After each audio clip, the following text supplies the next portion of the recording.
8th June 2024 Madhya Pradesh Indore. అక్కడే ఉన్న ఒక ట్రైన్ యార్డ్ లో ఆగి ఉన్న ట్రైన్స్ ని వర్కర్స్ అందరూ కలిసి క్లీన్ చేస్తున్నారు.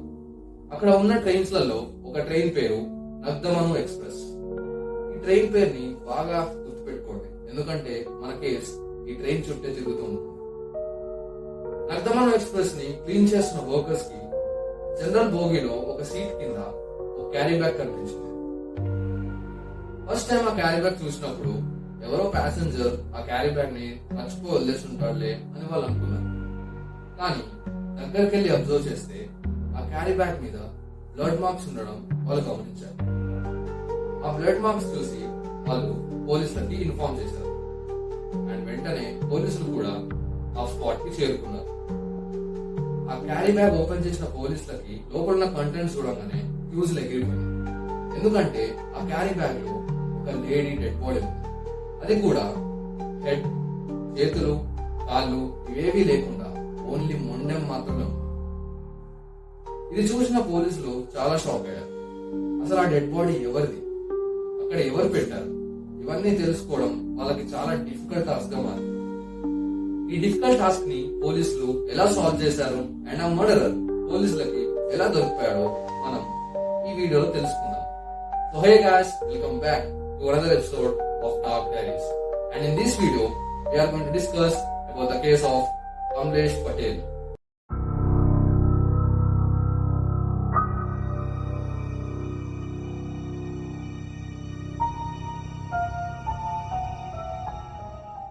ముందుగా చెప్పినట్టుగా ఇండోర్లోని రైల్వే యార్డ్ లో పోలీసులకి ఒక డెడ్ బాడీ దొరికింది.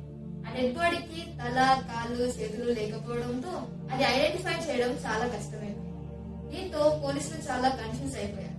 ఎవరైనా వచ్చి ఆ డెడ్ బాడీని గుర్తుపడతారేమోనని వెయిట్ చేస్తూ ఉన్నారు.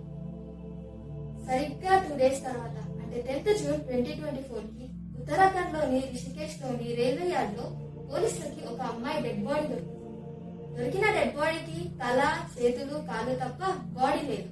అదే టైంలో ఇండోర్ లో దొరికిన డెడ్ బాడీకి బాడీ తప్ప తల, చేతులు, కాళ్ళు లేవు. 2 different ప్లేసెస్ లో దొరికిన బాడీ పార్ట్స్ ఒకరివే అని ఎవరూ అనుకోలేదు.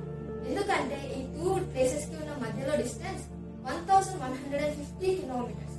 సగం బాడీ పార్ట్స్ ఎవరివో తెలుసుకోలేక 2 రాష్ట్రాల పోలీసులు తల బాధేసుకున్నారు. ఇలా అయితే కాదు అని బాడీ పార్ట్స్ దొరికిన ట్రైన్ ఏ ఏరియాస్ ని కవర్ చేసిందో తెలుసుకొని ఆ ఏరియా పోలీసులకి ఇన్ఫర్మేషన్ ఇచ్చారు. ఈ ఇన్ఫర్మేషన్ ఇండోర్ పోలీసుల వరకు వచ్చింది. ఇండోర్ పోలీసులు రిషికేష్ పోలీసులని కాంటాక్ట్ అయ్యి పూర్తి ఇన్ఫర్మేషన్ తెలుసుకున్నారు. డిఫరెంట్ ప్లేసెస్ లో దొరికిన బాడీ పార్ట్స్ బహుశా ఒక్కరివే ఏమో అని వాళ్ళకి డౌట్ వచ్చింది. అప్పుడే రిషికేష్ పోలీసులు వాళ్ళకి దొరికిన బాడీ పార్ట్స్ అన్నిటినీ ఇండోర్ పోలీసులకి హ్యాండ్ ఓవర్ చేశారు.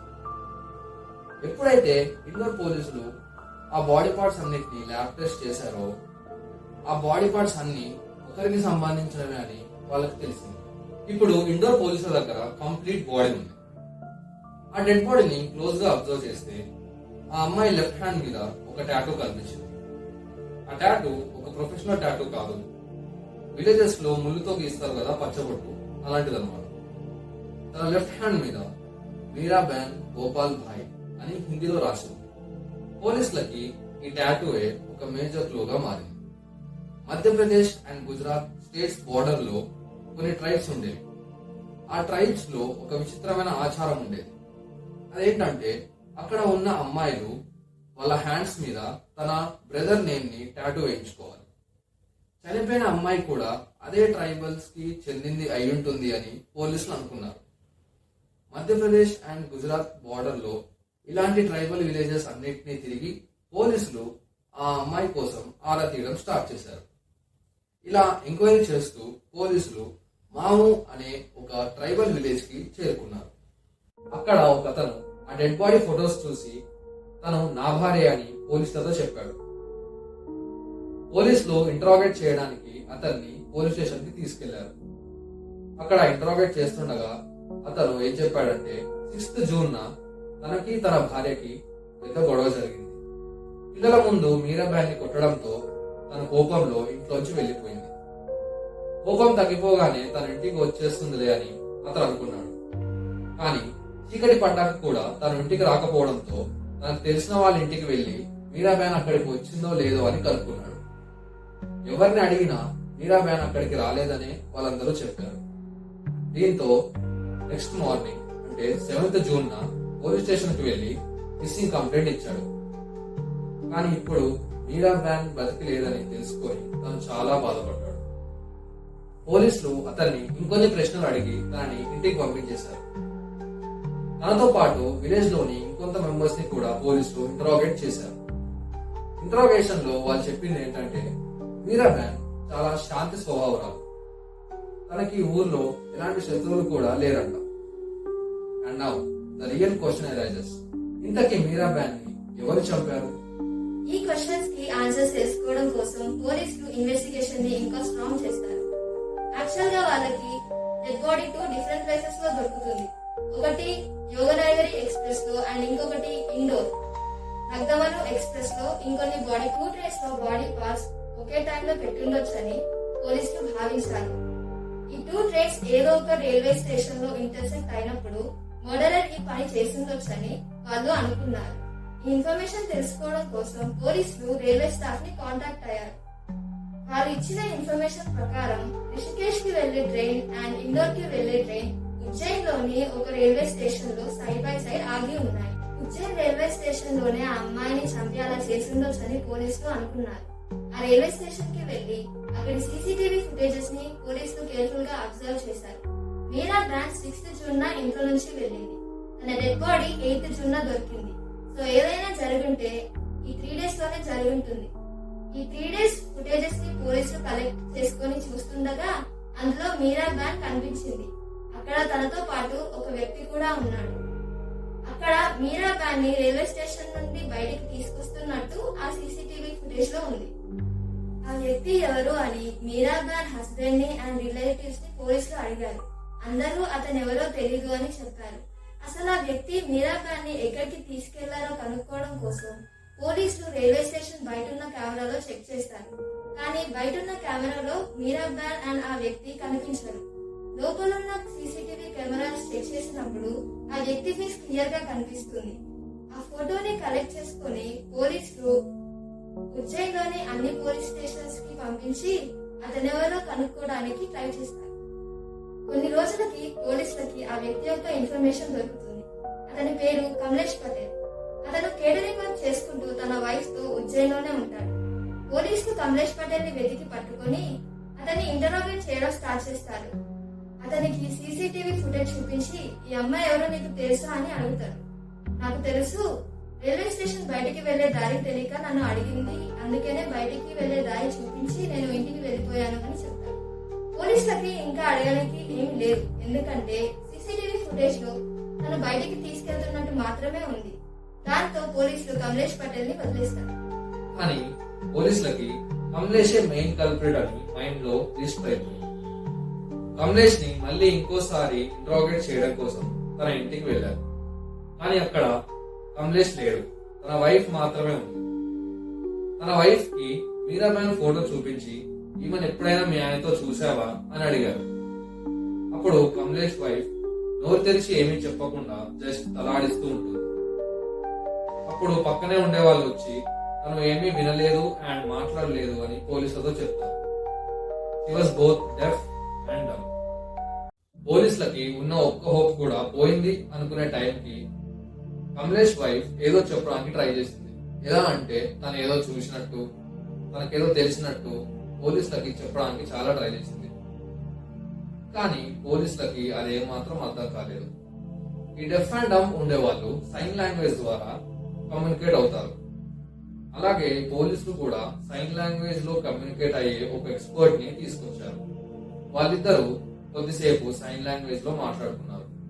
కొంతసేపటికి వాళ్ళిద్దరూ ఏం మాట్లాడుకున్నారు అని ఆ ఎక్స్పర్ట్ ని పోలీసులు అడిగారు. అప్పుడు ఆ ఎక్స్పర్ట్ పోలీసులకు ఏం చెప్పాడంటే 7th జూన్ కమలేష్ వాళ్ళ వైఫ్ ఇంట్లోనే ఉండేది. ఆ రోజు కమలేష్ మీరాబ్యాన్ తో పాటు ఇంటికి వచ్చాడు. మీరాబ్యాన్ ని స్పెషల్ గా ట్రీట్ చేయడంతో తను వాళ్ళ రిలేటివ్ అయి ఉంటుందిలే అని తను అనుకుంది. వాళ్ళ ముగ్గురు కలిసి డిన్నర్ కూడా చేశారు. డిన్నర్ చేసిన తర్వాత కమలేష్ వైఫ్ కి గాఢమైన నిద్ర వచ్చింది. దాంతో తను బెడ్రూమ్ కి వెళ్లి పడుకుందంట. పొద్దున లేచి చూసే వరకు కమలేష్ మీరాబాయ్ బాడీని సపరేట్ పార్ట్స్ గా కట్ చేస్తూ వేరే వేరే క్యారీ బ్యాగ్స్ లో ప్యాక్ చేయడం చూసింది. అది చూసి కమలేష్ వైఫ్ చాలా భయపడింది. గట్టిగా అరిచి అందరినీ పిలవాలనుకుంది, అందరికీ చెప్పాలనుకుంది. కానీ తను మూగది అవ్వడంతో అది సాధ్యం అవ్వలేదు. కమలేష్ కి తన వైఫ్ ఇదంతా చూసింది అనే ఏమాత్రం భయం లేదు. ఎందుకంటే తను మూగది, ఎవరికి చెప్పలేదు అనే ఒక ధైర్యం. ఆ 2 క్యారీ బ్యాగ్స్ ని తీసుకుని కమలేష్ ఇంట్లోంచి బయటకు వెళ్ళిపోయాడంట. ఈ ఇన్ఫర్మేషన్ తెలుసుకున్న పోలీసులకి ఒక విషయం అసలు అర్థం కాలేదు. అసలు కమలేష్ మీరాబాయ్ ని ఎందుకు చంపాడు? ఇది తెలుసుకోవడానికే పోలీసులు కమలేష్ ని వెతికి పట్టుకొని అరెస్ట్ చేశారు. అసలు విషయం ఏంటో చెప్పమని పోలీసులు కమలేష్ ని ఇంటరాగేట్ చేశారు. అప్పుడు కమలేష్ చెప్పిన సమాధానం విని పోలీసులంతా షాక్ అయిపోయారు. 7th జూన్ మీరాబాయ్ ఉజ్జయిన్లో దిగింది. తను ఆ ఊరికి కొత్త, అక్కడ విషయాలేమి మీరాబాయ్ కు తెలియదు. చేతిలో ఒక పేపర్ మీద ఒక అడ్రస్ రాసుకొని వచ్చింది. పక్కనున్న వాళ్ళకి ఆ పేపర్ చూపించి ఈ అడ్రస్ మీకు తెలుసా అని అడుగుతుంది. కానీ ఎవ్వరూ దానికి పాజిటివ్ గా రెస్పాండ్ కాలేదు. దీంతో మీరాబాయ్ అప్సెట్ అయ్యి ఒక మూలన కూర్చుంది. ఇదంతా చూస్తున్న కమలేష్ మీరాబాయ్ ని అప్రోచ్ అయ్యాడు. అసలు విషయం ఏంటో అడిగాడు. ఈ అడ్రస్ తెలుసా అని మీరాబాయ్ కమలేష్ ని అడిగింది. అప్పుడు కమలేష్ నాకు తెలుసు, కానీ ఈ అడ్రస్ ఇక్కడ నుంచి చాలా దూరం అని చెప్పాడు. వెళ్లే ముందు ఏదైనా తిని వెళ్ళండి అని కూడా సలహా ఇచ్చాడు. దానికి మీరాబాయ్ తినడానికి నా దగ్గర డబ్బులు లేవని చెప్పింది. అయితే మా ఇంట్లో ఆగి తిని దాని తర్వాత బయలుదేరండి అని కమలేష్ మీరాబాయ్ ని తన ఇంటికి ఇన్వైట్ చేశాడు. ఇంటికి వచ్చాక కమలేష్ తన వైఫ్ ని డిన్నర్ ప్రిపేర్ చేయమని చెప్పాడు. డిన్నర్ ప్రిపేర్ అయిపోయాక కమలేష్ ఆ ఫుడ్ లో స్లీపింగ్ పిల్స్ ని మిక్స్ చేశాడు. ఆ ఫుడ్ తిన్న కమలేష్ వైఫ్ కి అండ్ మీరాబాయ్ గాఢమైన నిద్ర వచ్చింది. అప్పుడు కమలేష్ మీరాబాయ్ పైన రేప్ అటెంప్ట్ చేశాడు. అప్పటికి ఇంకా మీరాబాయ్ కాన్షియస్ గానే ఉంటుంది. తనని తాను రక్షించుకోవడానికి చాలా రెజిస్ట్ చేసింది. తనకి సహకరించట్లేదు అనే కోపంలో కమలేష్ మీరాబాయ్ ని గొంతు నులిమి చంపేశాడు. చంపేసిన తర్వాత ఈ మర్డర్ నుంచి తప్పించుకోవడానికి కమలేష్ మీరాబాయ్ బాడీని సపరేట్ పార్ట్స్ గా కట్ చేయడం స్టార్ట్ చేశాడు.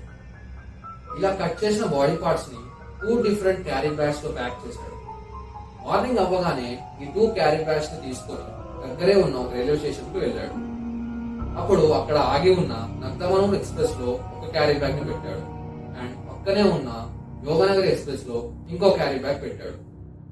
ఈ విధంగా 2 డిఫరెంట్ ట్రైన్స్ లో ఈ బాడీ పార్ట్స్ ని పెట్టి తను ఇంకెవ్వరికి దొరకను అనే ఒక ధీమాతో ఇంటికి వెళ్ళిపోయాడు. ఇంత డిఫికల్ట్ కేస్ ని పోలీసులు ఎంతో తెలివితో సాల్వ్ చేసి కమలేష్ పటేల్ ని పట్టుకున్నారు. So hi guys, that's it for today. ఈ కేస్ మీకు ఎలా అనిపించిందో కింద కమెంట్ బాక్స్ లో కమెంట్ చేయండి. And if you love these kind of crime stories, then do subscribe us.